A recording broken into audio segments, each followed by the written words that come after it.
All right, we're ready to start. Everybody ready? Welcome everybody to the meeting of the House Legislative and Congressional Reapportionment Committee. Appreciate everybody being here. We've got a sign-up sheet down there somewhere if anybody wants to speak to the committee. To get us started, we'd call on Chairman Yates to do the invocation. Let us pray. Our Father, we thank you for another beautiful day that we are allowed to enjoy. We'd ask that you would be with our deliberations as we do it in accordance with your will. We'd ask that you would be with our troops where they may be in the world today. Bring them back home safely to us and bless this meeting. In thy name we pray. Amen. Amen. We would call for discussion Senate Bill 1EX. Senate Chairman Mitch Seaball. If you want to, let me get you turned on down there.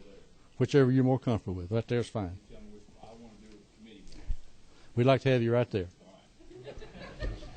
Can you do it? Can you do it from outside the room?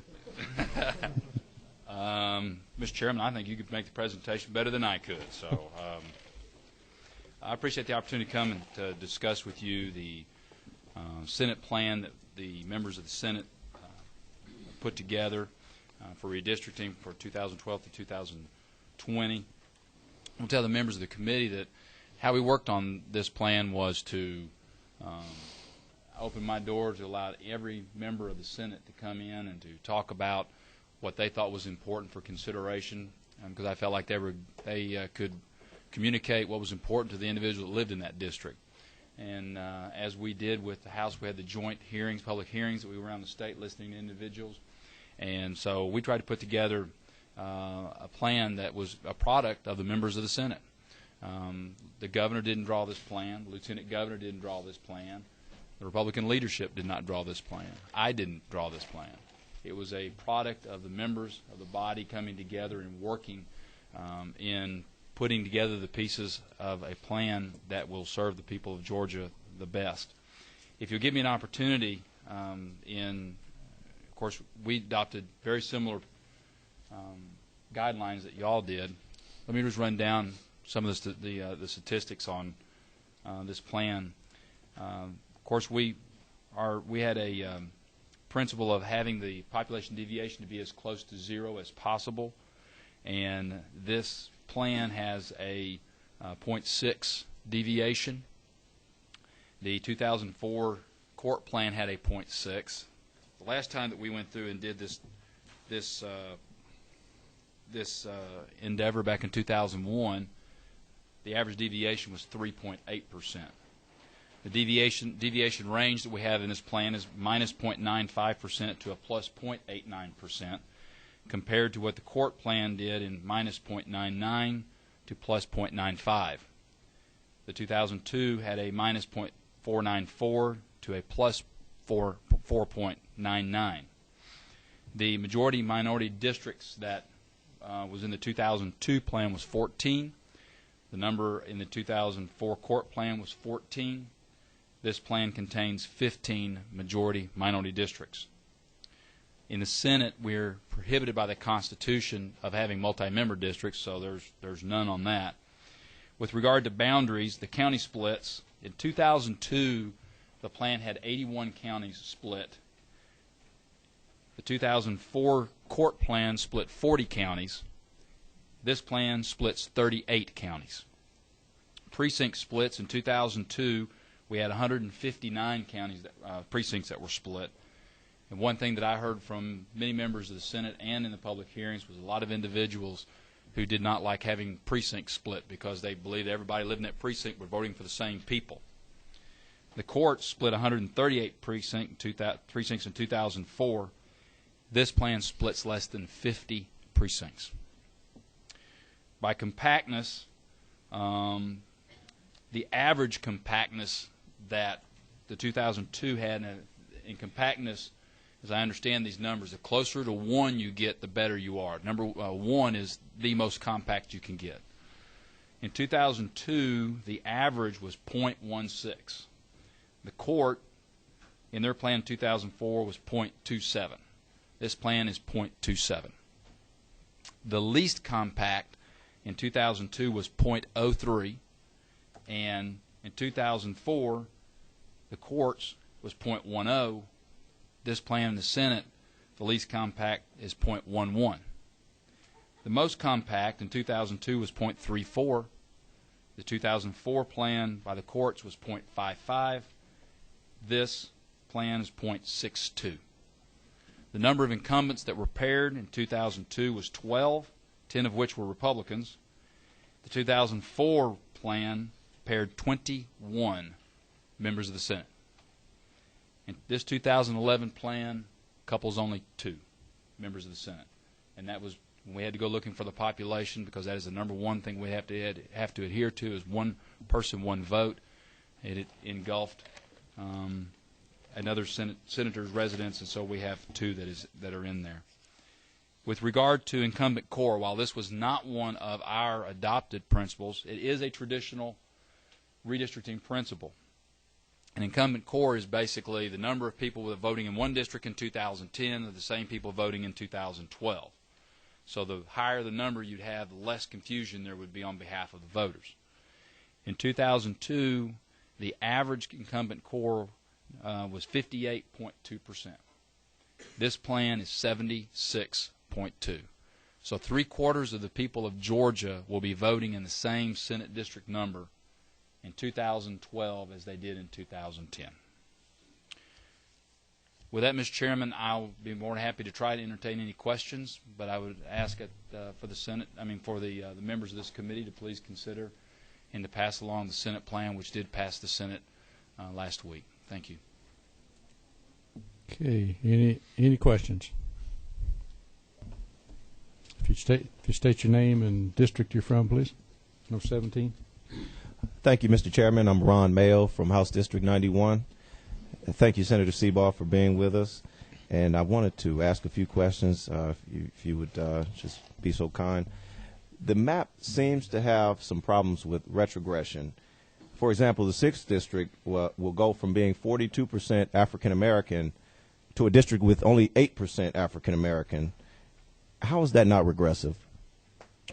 Representative Mayo, as I understand it, the Voting Rights Act looks at retrogression in the number of majority-minority districts.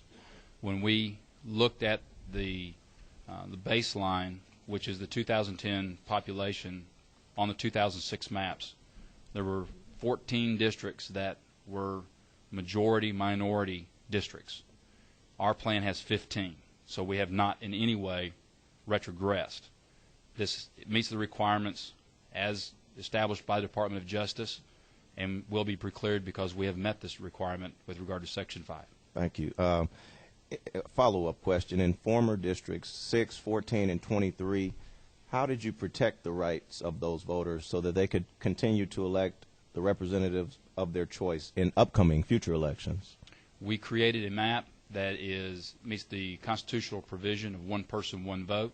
Those individuals will be on equal representation with every other Senate district, and that their population will be as near to 0 as practically possible, and therefore they will have the opportunity in 2012 to go and to elect the candidate that they believe is the best candidate to represent that district.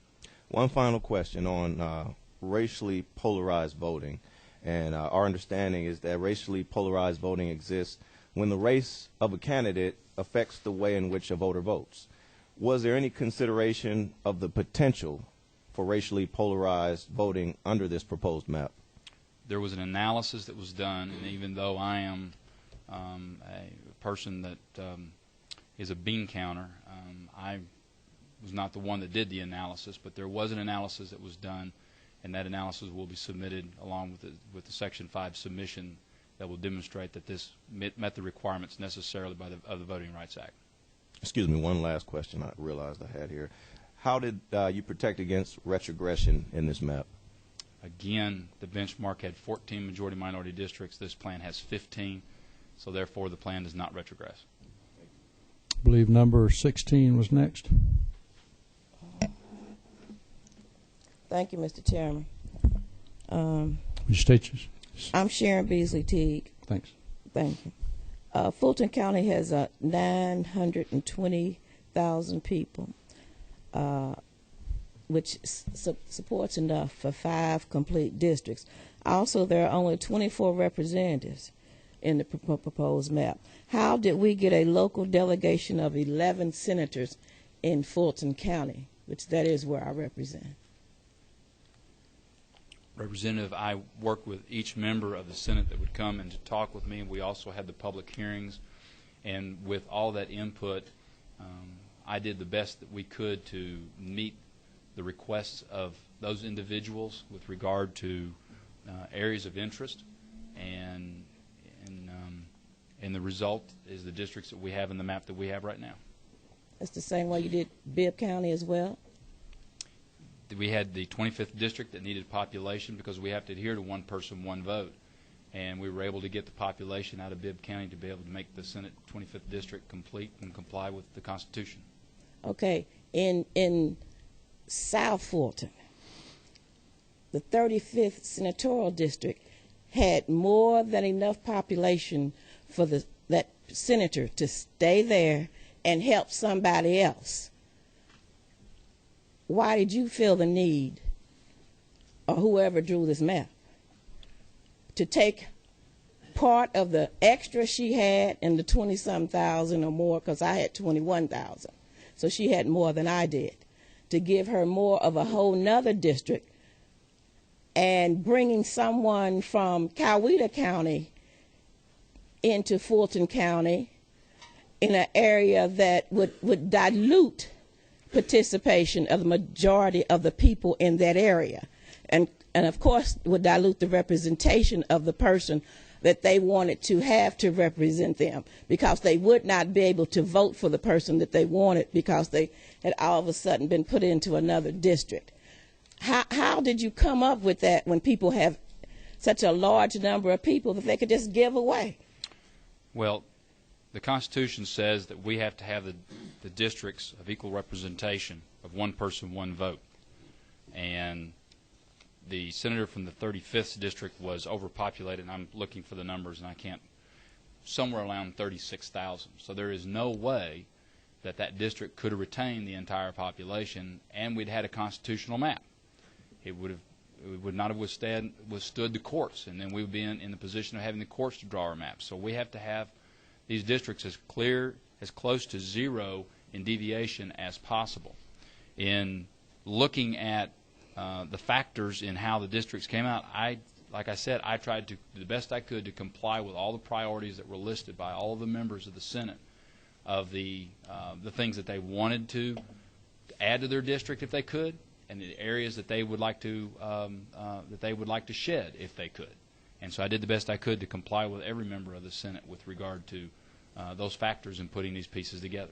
So you're telling me that in South Fulton County, that when you bring a senator in from a different county, that's not diluting the voting strength of the majority of the people in South Fulton County, or in Fulton County in particular, but it's in that area where you brought someone in that has not represented any portion of it, considering I know the history of that area. So you don't consider diluting the voting strength of the people with in that area? I do I not. mean, so you tell me the people in Coweta and South Fulton have the same area of shopping and the things that's supposed to take place that you're supposed to consider for these people? Representative, the requirements that we have under the law is one person, one vote, and to adhere to the Voting Rights Act.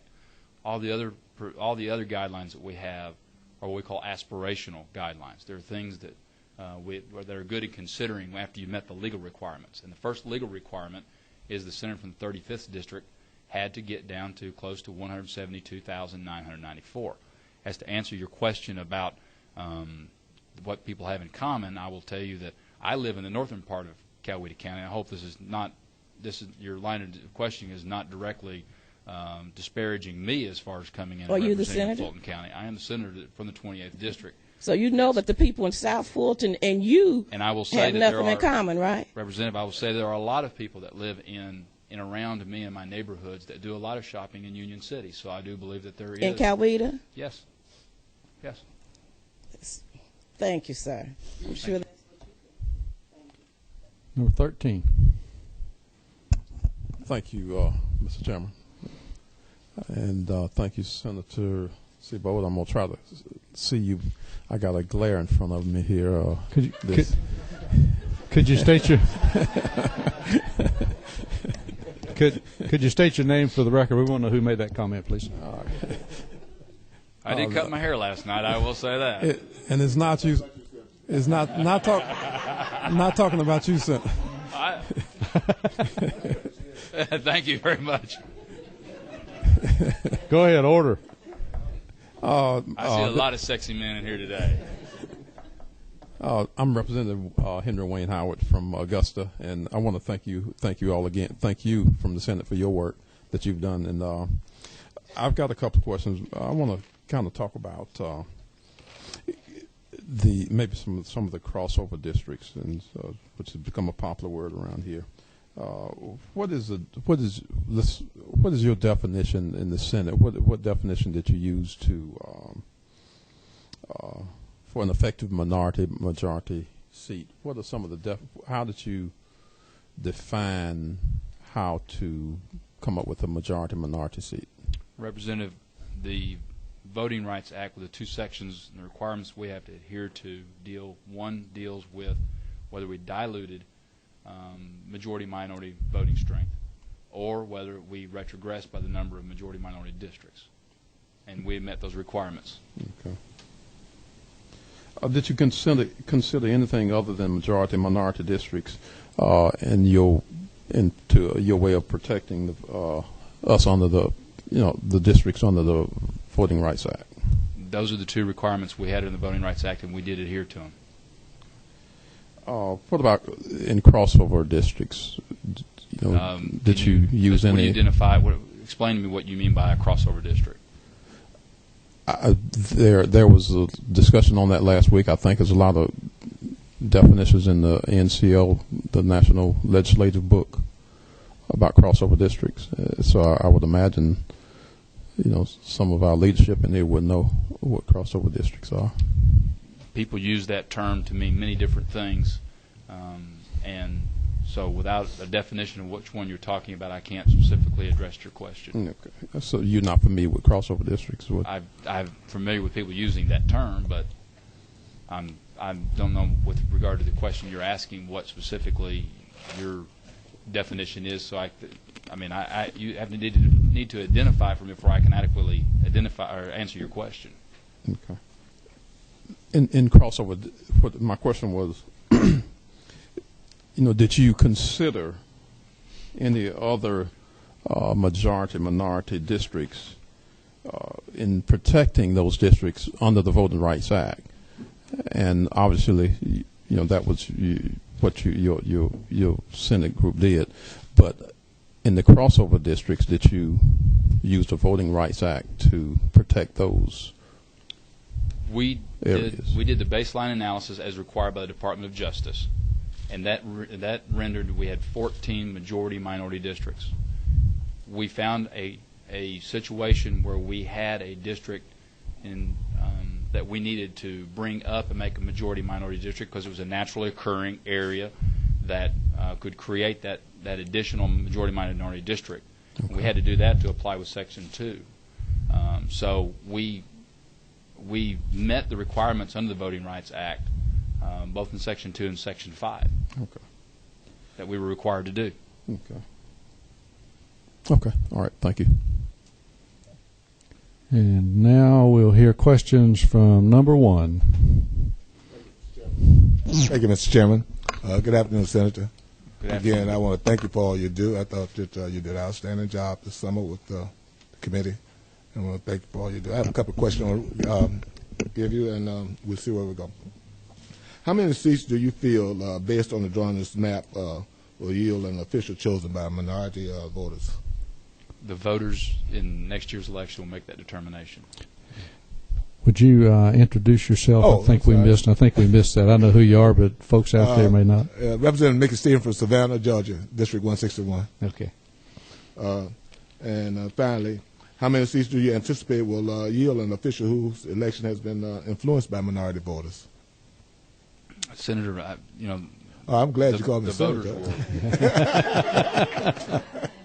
I don't think Lester Jackson would like that too much. The voters will make that determination in the next election. Thank you. All right. Next, number 18. Thank you, Mr. Chairman. My name is Bob Bryant. I'm from Savannah, District 160. And I jot down two questions to ask, and believe it or not, Representative Howard asked one of them already, and you answered it. So I'll just repeat it just in case, but you did answer it, and he asked it. It was how many minority, no, how is a majority minority district defined? But the question was asked, and you answered it, so we don't need to go any further there. My other question was how many majority minority districts are in this map, and you answered that as well. I think currently we have 14, and you said the new 15. proposal is 15. Yes, sir. So with those two questions and the answers already been stated, I thank you. Thank you. Thank you, Representative. And number 15. Thank you, Mr. Chairman. Barbara Reese, House District 11. Senator, thank you for the work that you have put into this map, you and your committee. My first question, what precautions were taken to ensure that historical voting schemes which discriminate against minorities are avoided with this map? Again, we put together the pieces of the map, and then we had an analysis done to make sure that we did not retrogress in any way, so that we would meet all the requirements of the Voting Rights Act. That analysis has been complete, and I've been told that we've met the requirements that we need in order to successfully be pre-cleared. And you still have no discrimination against minorities on these maps? Senator, the requirements that we have in drawing this map is one person, one vote, and the Voting Rights Act when it comes to what we have to do to adhere to the law. And this map meets all the requirements of those two legal requirements. My next question, to get very personal about the map, referring to Senate District 52 and 53. I believe that both chambers agreed that it was a goal to protect government boundaries and to protect rural counties and split as few counties as possible. If you note on your map, Chattooga County is split, with the southern portion, very small population there, being placed with Senate District 52. Never has this county been split before on any map. It's a very rural county, kind of lodged between two larger counties. Being whole, where all of its people can enjoy the same community of interest and same government, is very important. Why? But I note that your deviation in many Senate districts ranges from 1,500 people, too many, on down to two less. You have 10 districts that have over 1,000 in population, above the perfect number. This section could have remained with with Senate District 53, and just added about 1,000 more people, which would have not been too many.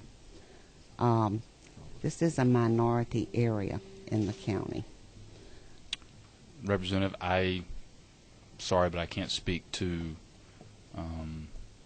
the individuals in that county. I will say that no county, well, I won't say that.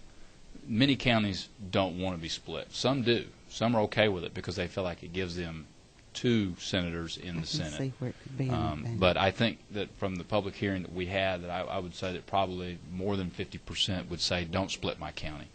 Unfortunately, when you have to get to a deviation or get as close to zero and to maintain that deviation, there are counties that are going to have to be split. And I will say that while you may look at one particular instance, you can't look at it just isolated like that. You have to look at all the surrounding districts around, because if you move the population out of what you're talking about, it could underpopulate the 52nd, which would be a higher deviation than what we would feel comfortable with. I didn't have a chance to have input on your map, Senator. I certainly would have mentioned. Well, Representative, some I'll things. tell you this. My wife will tell you that everybody had plenty of opportunity, because I spent more time down here at the Capitol than she cared for me to spend down here.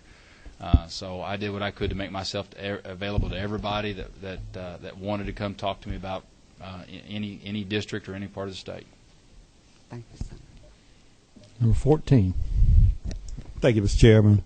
Mac Jackson from District 142, and I want to thank you, Senator, for your hard work that was spent down here at the Capitol. I have two questions. Did you rely on any legal authority in dealing with crossover districts in the map? Again, unless you identify your definition of crossover, I don't know exactly what it is that you're referring to. Okay. Thank you.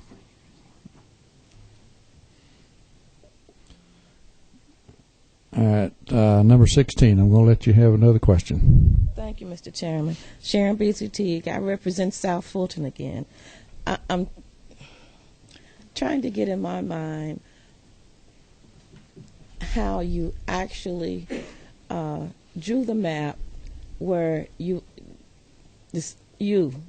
anybody, may not have been you, would come into Fulton County when I can see us giving some people away, but it actually took the 35th district over into Douglas City, the city of Douglasville, instead of leaving the senator where she was and just taking the people from Douglasville and going on with them. And so it caused a split.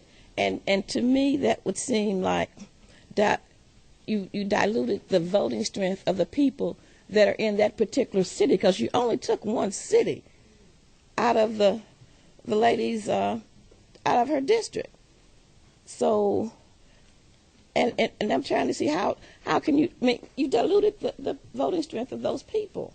Again, members of the Senate that chose to engage and work in making comments and working on creating districts that met the legal requirements and the preferences that they communicated to me that the people of their district felt were important. I did the best that I could in working with every member of the Senate. And so you had senators with different criteria or different preferences that they used, and I tried to put those preferences together. And I'll be honest with you that in my specific district, I worked with the senator from the 30th, I worked with the senator from the 35th, I worked with the senator from the 16th, and I worked with the senator from the 29th. And I saw what it is that they communicated to me that they would like to see happen, and I took what was left. My district was basically a product of what was left, of what those other senators had expressed to me were important about their district. Number 17. Thank you, Mr. Chairman. Senator, will you share with us your definition of a crossover district? Senator, I don't have a definition of crossover because it's not a legal requirement that I have to meet in making and drawing and putting this map together for us to be able to be pre-cleared. So crossover districts were not considered in developing this map? They're not a requirement of the Voting Rights Act. Number 26. Thank you, Mr. Chairman. Edward Lindsay, represent House District 54. Mr. Chairman, thank you very much for coming to us today, Senator. I just got a quick question since you've gotten peppered about crossover districts. It is my understanding that the U.S. Supreme Court, in the case of Bartlett versus Strickland, specifically found that crossover districts should not be a considered barometer in determining compliance with Section 2 of the Voting Rights Act. Is that correct? That's correct. In addition to that, the Congress, and when it reenacted, or rather reauthorized the Voting Rights Act, Section 5 of the Voting Rights Act 2006, found specifically in its congressional determinations that districts such as crossover districts should not be considered a barometer for compliance with Section 5 of the Voting Rights Act. Is that correct? That's my understanding. Thank you. That's all I had. That's all the questions we have, Senator. Thank you, Mr. Chairman. Thank you very much, members of the committee. You've done a great job. I enjoyed working with you this summer. I got to know you too well, but Yeah, I spend way too much time with you. But I'm afraid to say I think you and I spend more time with each other than we have with our wives, and so but I appreciate it. thank you. Next, do we have anybody signed up who would like to speak? I don't see anything.